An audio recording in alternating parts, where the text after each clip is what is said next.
السلام عليكم ناس كل، مرحبا بكم. اليوم عنا وصفة جديدة وفيديو جديد. ما تنساوش تعملوا اشتراك في القناة باش تدعمونا ونزيدوا نهبطوا لكم فيديوهات جدد. كيما تشوفوا اليوم باش نعملوا سباغيتي بالشوفريت والقراع الاخضر والطماطم، وصفة من المطبخ الايطالي.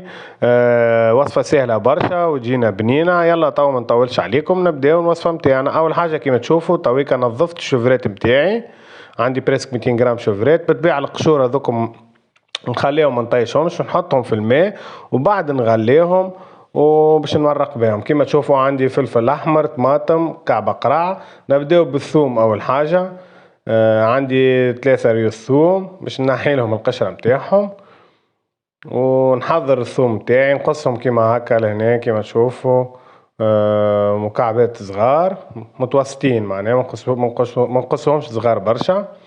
وكيف كيف باش ناخذ الفلفل الشايح متاعي، عندي قرن فلفل شايح، فلفل احمر بالطبيعة حار شوية يلزم يكون باش يعطينا كتوة زويزة. توا نقصوا الفلفل متاعنا كما نشوفوا هكا، زاد هو مكعبات صغار.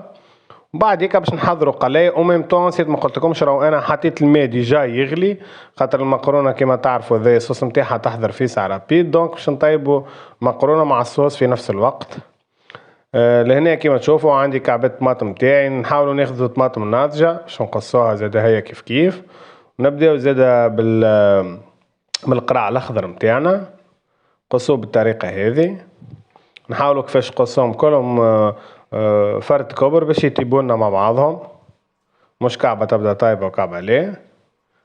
نقصوهم هكاكا بالطريقة هذه، نقصوهم نكمل نقصو. توا زاد الطماطم تاعنا نقصوها بالشكل هذايا مكعبات كيما هكا. نكمل نقصو كعبة الاخرى متاعنا كيما قلت لكم. وميم طون عندي الماء متاعي يغلي، ملحته زاد، حطيت شوية ملح فيه هاكم تشوفوا. خذيت القلاية متاعي. توا اول حاجة نعملها باش نحط سباغيتي، او حطيت الملح باش نحط سباغيتي. توا عندي بريسك 200 جرام سباغيتي هكاكا، نحط سباغيتي متاعي. باهي في الباكو مكتوبة 8 دقايق، باش نطيبوه جوست 7 دقايق وبعد الدقيقة الباقية مع الصوص. باهي نوريكم كيفاش من بعد. كيما تشوفوا خذيت هكا الفلفل والثوم قليتهم شوية مع بعضهم في زيت زيتونة، 3 ولا 4 مغارف زيت زيتونة، وديريكت نحط القرع الأخضر متاعي. كيما قلت لكم الصوص رابيد برشا. جوست يتقلاو شويه مع بعضهم كيف كيف باش نحط نمرق بشويه الماء اللي قلت لكم عليه هذاك نتاع البرودو، معناه نتاع الشوفريت. بالطبيعه نصفيه وهو بعد نمرقوا بيه. وتوا باش نحطوا طماطم تاعنا، نخليو المكونات يمشيو شويه مع بعضهم. وتويكا باش نملحوا، نحطوا شويه ملح حسب الرغبه، رد بالنا ديما من الملح. ونحطوا شويه فلفل اكحل، جوست ملح وفلفل اكحل هكا. هاو كيما تعرفوا الشوفريت ما عندهاش روح، معناها تطيب في دقيقه ولا دقيقتين، هذيك باش نحطوها في الاخر. تويكا باش نخلطوا شويه المكونات الكل مع بعضهم كيما تشوفوا. ولهنا كي خذاو معناها تقليه نتاع هكاك دقيقه هكاك دقيقتين، باش نزيد نمرقها شويه اخر. لا كيما تشوفوا نزيد نمرق توا بالماء ذاك بالطبيعة متاع الشوفريت، هو اللي باش يعطينا سر البنة. ولهنا ما بقى كان بعد ما خذت لنا غلوة متاع حكاية دقيقتين هكاكا باش نرمي الشوفريت متاعي كيما قلت لكم.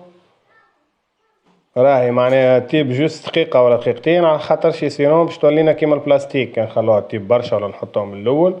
كيما تشوفوها هي جوست صغيرة هذيا. وتنجموا تحطوا اي نوع نتاع شوفريت عندكم في الدار، متوسطة كبيرة اللي هو. توا من طون نهبط المقارونة نتاعي ونحطها ديريكت. المقارونة كما قلت لكم هبطها قبل ب7 دقائق باش تجيني الدنتي. تويكا باش نزيد شوية معدنوس نتاعي. وتوا نخلطوا المكونات الكل، نزيدوا دقيقة أخرى نكملوا نطيبوا فيها الصوص، معناها المقارونة في الصوص هذيكا. فوالا ونزيدوا نحركوا شوية آخر كما تشوفوا. مقارونة بريسك قريب تحضر توا سيء، وجاتنا الدنتي كما نحبها انا، مش معجنة معناها. توا خلط المكونات الكل نتاعي، اللي ينجم يخلط هكا يخلط واللي ما ينجمش هكا بالفرشيطة ويعاون بمغرفة.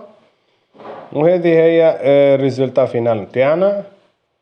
ايه فوالا قدمناها توا في صحن، ريحة مش نورمال ما نحكي لكم، جات تشهي.